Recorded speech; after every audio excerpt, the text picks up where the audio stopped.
ಗೊತ್ತಿಲ್ಲ, ಅದನ್ನು ಹೇಳಬೇಕು ಅಂತ ಇಲ್ಲ ಅಂತ ಅವರ ಬೆನ್ನೆಲುಬು. ಹೌದು, ಆಗಲಿ. ಆದ್ರೆ ಇರುವುದು ಯಾರ ಕೈಯಲ್ಲಿ? ನನ್ನ ಕೈಯಲ್ಲಿ. ಅದರಲ್ಲೇ ಒಂದು ಪುರುಷಾರ್ಥ, ಏನೋ ಒಂದು ಉದ್ದೇಶ ಇರಲೇಬೇಕು. ಆಗಲಿ. ಅತಿ ಹೀನ ಮೈಗಣ್ಣ ಸರಸ್ವತಿ ಸೋದರ ಸಂಪನ್ನ ಇದು ಗರ್ಭವನ್ನು ಕೊಡಬೇಕು ಅನ್ನುವಂತ ಆಕಾಂಕ್ಷೆಯಿಂದ ಒಂದೇ ಅಲ್ಲ, ಏನು ಸಾಧ್ಯ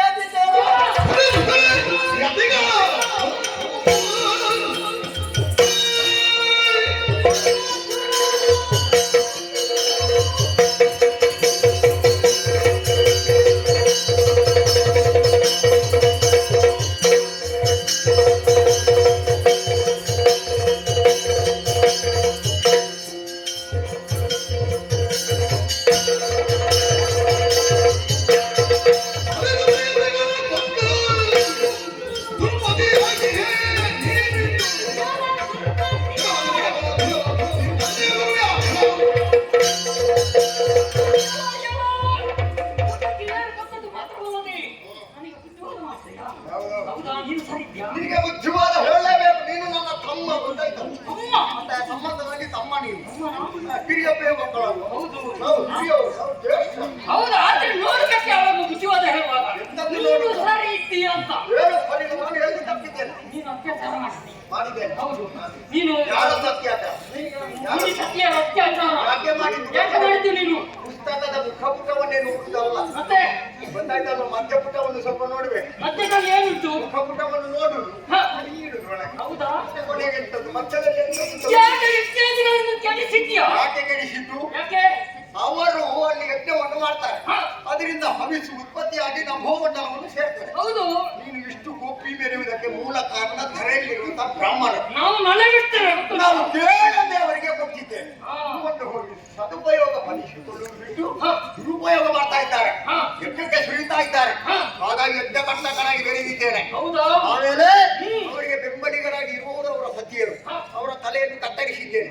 ಗರ್ಭಿಣಿ ಸ್ತ್ರೀಯರ ಉದರವನ್ನು ಸೀಳಿದ್ದೇನೆ, ಸಂತಾನ ಬೆಳೆಯಬಾರದು ಅಂತ. ಹೌದಾ? ನನಗೆ ದೂರ ಬಂದಿದೆ. ಆದ್ರೆ ಸುಮ್ಮನಿದ್ದದ್ದು ಯಾಕೆ? ನೀನು ದೂರ ಬಂದು ಏನು ಮಾಡಿದ್ದಿ? ಏನು ಮಾಡಲಿಲ್ಲ. ಏನು ಮಾಡಲಿಲ್ಲ. ಹಾಗೆ ಯಾಕೆ ನಾನು ಹಾಗೆ ಮಾಡಿದ್ದು? ಯಾಕೆ ನಾನು ಸುಮ್ಮಗಿದ್ದೆ? ನೀನು ಇಂತಲ್ಲ ನಾಳೆ ಸರಿಯೋಕೆ ಅಂತ ನಾನು ಸುಮ್ಮಗಿದ್ದದ್ದು. ನೀನು ಬೃಹಸ್ಪತಿ ಅಪ್ಪನ ನೀನು ಯಾಕೆ? ಸರಿ ಮಾಡುವುದಕ್ಕೆ ಈಗ ಬಂದಿದ್ದೆಲ್ಲ ಏನು ಮಾಡ್ತೇನೆ ಗೊತ್ತುಂಟಾ? ನೀನು ಎಂತದ್ದು ಮಾಡು, ನಿನ್ನ ಎದೆಯ ಮೇಲೆ ನಾನು ಎಡದ ಕಾಲಿಟ್ಟು ನರ್ತನ ಮಾಡ್ತೇನೆ. ಗೊತ್ತಿತಾ ನಿನಗೆ?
ಬದಲಾವಣೆ ಮಾಡಬೇಡ. ನೀನು ಬದುಕಿದ್ದೇ ಹೀಗೆ ಮಾಡು ಹೊಗಳಿಕೆ.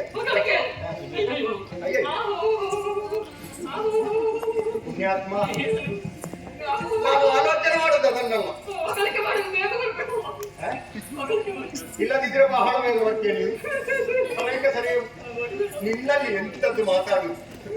ನಿನಗೆ ಈ ಜಾಗ ಕೊಟ್ಟಿದ್ದಾರಲ್ಲ ಮೂರು ಮೂರ್ತಿಗಳು, ಅವರಲ್ಲಿ ವಿಚಾರಿಸಬೇಕು. ಇವರಿಗೂ ಒಂದು ಕೊಟ್ಟಿದ್ದೀರಲ್ಲ ದೇವೇಂದ್ರ, ಅವಸ್ಥೆ ಹೋಗಲಿಕ್ಕೆ. ನೀನು ದೇವಸ್ಥಾನದಲ್ಲಿ ರಥೋತ್ಸವ ಮಾಡುವ ಯಾವುದು ಹೇಳುದು? ಅವರಿಗೆ ಹೇಳುವುದಿಲ್ಲ, ನಮ್ಮವರಿಗೆ ಕೇಳಿದ್ರೆ ಸಾಕು. ಸುರರನ್ನು ಕರೆಯುವುದು ಬೇಡ. ಇಲ್ಲಿ ನೆರೆದಿರುವವರಿಗೆ ನೋಡಿದ್ರು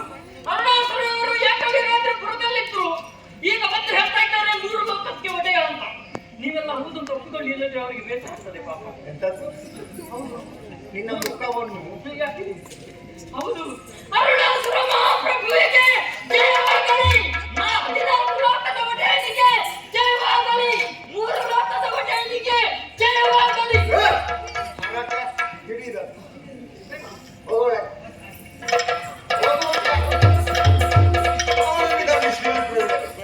ಆಗಲಿ ಮಾತಾಡ ಭೂಲೋಕ ದೇವದ ಮನಮ ವಶವಾಗಿದೆ.